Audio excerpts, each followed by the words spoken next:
Okay, so this is coming into our backyard from our front. Oh, move it. Beep, beep. The benefit is our cat can't get out the front, so he's fully self-contained to our backyard. So he's nice and safe. The birds are nice and safe. Lizards that are in our yard, not so much, but they've got the front yard to go in. So getting this area ready, I'm going to get some shiitake mushroom logs and put them here, as this is quite shady and damp a lot of the time. Our avocado is recovering from its really big haircut that we gave it. As you can see, it has a couple of little stems growing down the bottom, which will be really good, particularly these ones at the back, because as you can see, it's on a bit of a lean. And we want it to grow nice and straight so it doesn't fall over in winds and rain. But the previous owners planted it pretty much right on the fence line, and it didn't like that, so it's had to grow out from the fence line, which isn't desirable for us. But hopefully these younger branches down here, as they grow nice and straight, we'll be able to either trim up the top here, or we'll be able to trim lower down and let those branches become the straight new trunk of the tree, hopefully. I've got our comfrey in behind here. We use the comfrey to feed to the chickens and to add to our compost. It's our lovely compost bin that we're just storing sticks in before we mulch them. So we've got a brand new mulcher. There's my Japoticaba, moringa, which we pruned back, and it's just pushing out all these new shoots now. Once again, we prune it back in winter so that the sun gets into this side of the house, but we let it stay bushy through summer so that it shades this part of the house. This is a small leaf Japoticaba, which hasn't flowered yet this year, but I'm hoping next year it might be thick enough for those branches to support some fruit. The imperial mandarin. It's quite shady here, so this mandarin has struggled. Once we're rid of this pawpaw in a year or two, this pawpaw self-seeded from some compost, and we're yet to try it, but we're waiting for these beauties to start ripening. I come out regularly and I prune off, I'd say 2/3 of the fruit, because we're left with heaps, and it helps the ones that are left get bigger. There's some chives down there that I've got to relocate because it's too shady for them. And then this is carrots that I've planted. I've done 2 different styles. So I tried this style that I saw online, where you protect it with the wood and your carrot seeds are in underneath, and when they sprout you take the wood off. And then my method that I tend to use, which is use a bit of shade cloth to protect it from the birds eating it and from the cat scratching in it. And you wait till they sprout. I've got some weeds. That's about it. I planted these out a week ago, so it's probably still a bit too early to see sprouting. I also did some lettuce in there as well, because the lettuce will help shade the soil. The asparagus that I transplanted a couple of months ago is doing good, and then the other asparagus that I transplanted a few months prior to that's doing excellent.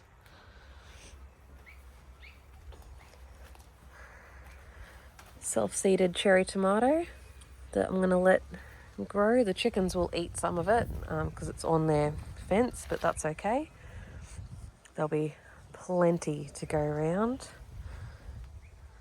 Speaking of chicken, yeah, hey chicken. It's Penny. Then the fruit tree area that I've de-weeded and de-strawberried because the strawberries were growing in my path, which, you know, when you want to have a space to walk, you don't want to be stepping on strawberries. Got self-seeded pawpaw again. This is our golden Dorset apple. It's sort of struggling here because this gets pretty much all day shade in winter from the house. As you can see, some of it gets some sun, but not a lot. So I'm using this rope to try and direct the branches over, almost like esplanaring it over, trying to shape the tree out. This branch, we're going to try and create a curve to it so that it comes out into this area that gets some sun. But that's a slow process. We've got to get a framework to curve it. So I need some strong steel archway in here to curve that over. It's our mango and our mulberry doing really well in there. The mulberry's in a pot so that it doesn't go too crazy. The Emperor Mandarin is going great guns. It gets sunlight in the morning and in the afternoon, which it loves. And in summer it helps to shade the chicken coop. The chickens like to be under canopy as they are naturally a rainforest bird. So think of like your scrub turkeys is basically, chickens are just a different evolution. This mandarin is looking so good, but it's not ready yet. Same as that one. No. Little jiggles, and we also had the stinging bugs on here, so they've stunted a lot of our growth, and they're quite hard. They won't get juicy, unfortunately. I'm leaving them on just to hope. But yeah, this is our nice strawberry-free pathway. And as you can see, the strawberries here, these are those ruby gems here. So, mixed in with the nasturtiums underneath our tropical Anna apple. This apple does amazing because it gets all the western sun. Basically, as soon as the shade from our pergola roof is off it, it gets all day sun in summer, which is wonderful for it. More strawberries. Got to take these out and reduce the size of this garden because I cannot reach the middle, which gets very frustrating. So yeah, we straightened up we had a curved edge here, which was a pain to mow around, and we've straightened it up now. And so what we can do is we put up this netting that we can take down and up, and we let the chickens out onto this grassed area, help them get their omegas from the grass. This is a Lane's Late navel orange that we'll be removing because this is not a great position for it. It's too shady. Hasn't flowered or fruited in 3 years. It really struggles to grow, and compared to the growth that this mandarin's had in 2 years, it hasn't done much. This is all our lovely chips from our mulcher that have gone on our pathway, so we don't have to buy wood chips in for the pathway anymore, which is awesome. More self-sufficient. This is our Washington navel. It has one fruit. This one, right down there. It also struggles and doesn't do well you can see, it gets shaded out by the chicken coop and it's sort of getting stunted there. This one we will keep here, as once it's a bit bigger, hopefully it'll get the sunlight from up there. And we've got pigeon pea that I've started growing. This will be a chop and drop kind of situation. So we'll use this as a compost, like a mulch for the garden. So this is where the chickens come along from their coop, and they go run along here and out into their grass area. This is a Valencia orange. Hopefully it'll survive the transplanting to the front yard, as even though it's a dwarf variety, this space is going to be too small for it, particularly once the dwarf Cavendish gets going. We've got our Decasi bananas up there, growing nicely. We removed the blue Java bananas as I was not a fan of the taste and texture. It's a really nice banana, just not for me. So we've just got to keep that clear of the little pups as they grow. I really liked the red Dakar, so we're growing more of that in that space. Okay, because we can't walk through the grass, we've got to come back along the pathway. This is those sugar babies, and that's the Redlands Joy in there. So we've got quite a bit of organic ground cover, so I don't have to mulch in here. But what we are doing is we're using the leaves from our branches that we trim, and the leaves are going on as our mulch layer in various sections of the garden. As you can see, it keeps that soil really nice. And as those leaves rot down, they'll provide nutrients to the soil, and we just keep topping them up with leaves. There's the self-seeded pawpaws again. They're getting bigger. We've got some flowers on here, so I'll soon be able to see if this is a male or female once it gets a bit bigger. And this pawpaw we've still got to move and transplant. And then I pruned back our dragon fruit that was growing on our staircase. Made it smaller. It's going to move out the front. And then I've got all these cuttings to plant and increase our dragon fruit. Just been doing some tidying up and some paving.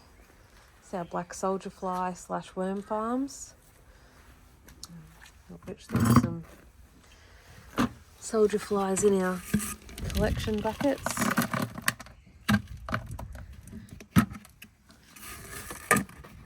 So that sits and they drop out of the bunghole there and drop in.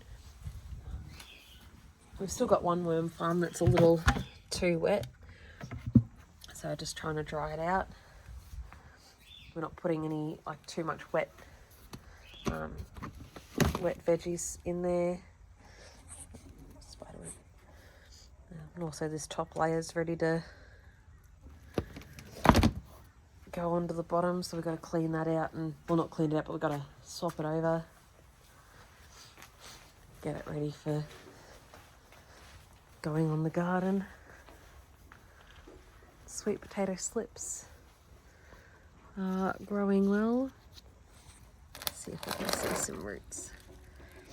Yeah, we can start to see some roots now, so these will need to be transplanted into their permanent growing bag soon. And I'll be taking some more of these and planting these as slips as well, because we're starting to see some roots. I'll have to Have to transplant this yellow raspberry.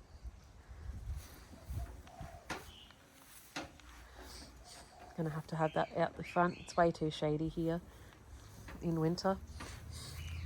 So as you can see, we had quite a bit of stem die off. We've got a bit of aphid issues, so put that out the front, let the ladybugs get to that. They'll clean out the aphids. There we go, as you can see, the chickens quite enjoy coming out onto this grass. Hey Penny, and Prudy, and Silver. And we've got our rose bush and our grapevine. Last year I pruned the grapevine back like right down to here because it had a bit of disease in the wood, so pruned it back a lot. It really took off this spring, summer and grew, and all I'm going to do to it this winter to... Oh, there's a little blue-faced honey eater. You can just see they help to pollinate those banana flowers. They love drinking the nectar. They jump between our tree and the neighbour's ladyfinger,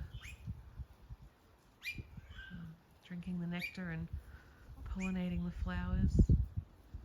Beautiful bird to have in the garden. Quite characters they are. So yeah, I'll be pruning just the tips of this vine. So I'll be going through and seeing at what point there we go. Yep, that's the greenwood there, because it doesn't snap off. So I'll be trimming here, and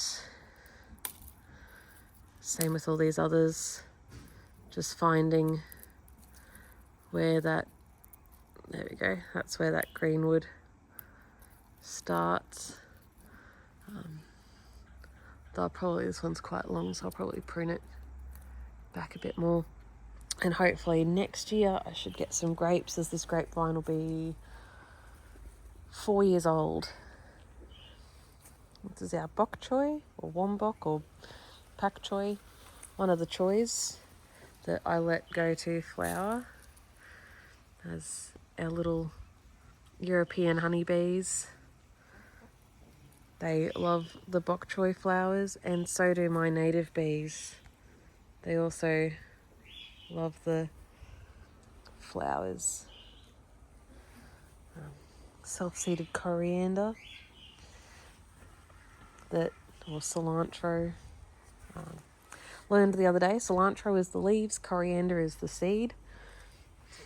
So that's a fun fact. That'll self-seeded by itself, and both my native bees and the European honeybees, they both love the flowers of that. So I leave that to them. It's my little seedling trays that I have out hardening up. Some of my seed potatoes from last year.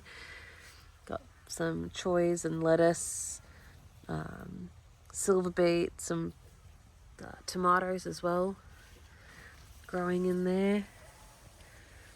Celery didn't grow. And here we've got some flowers, that half of which haven't grown.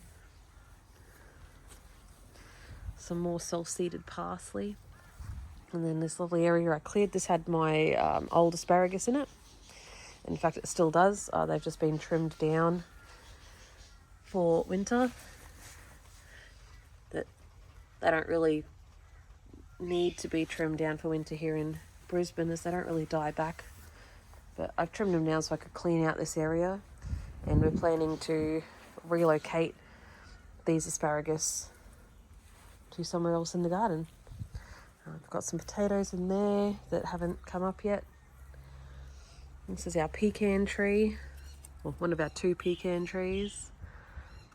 So it'll grow to, 10 metres or so tall. That's the other pecan tree there.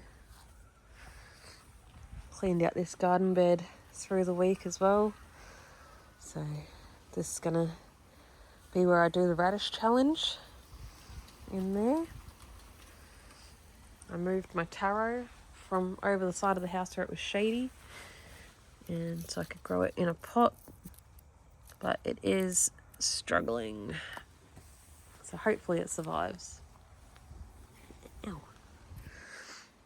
Always watch when you have grapevines at like coat hanger level. Don't poke your eye out. And this is our Egyptian onions, or walking onions, or tree onions.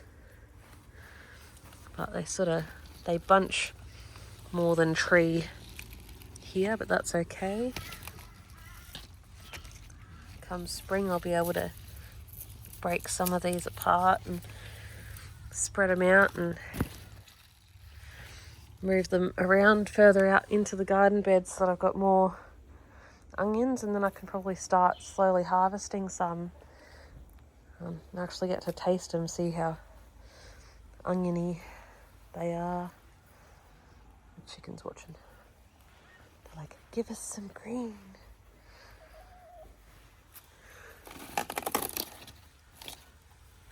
There you go, girls. There you go. So yeah, that's the backyard. Oh, almost got coat hanged by that grapevine again. So yeah, it's where the backyard's sitting at. So as you can see, like for the small amount of grow space that we have, I do quite a lot of fruit and veg in the space. That's all the asparagus that I pulled out. This is going to get mulched down and put into our compost bins so that it can then eventually go back on the garden. And yeah, as you can see now, we've got a nice straight edge to the fruit tree, so I'll be able to put my nice little fence. I'm going to do permanent fencing along here with little gates, mostly to keep the cat out, because cats do not understand that your yard is not their litter box. And yeah, there you go. Enjoy your weekend.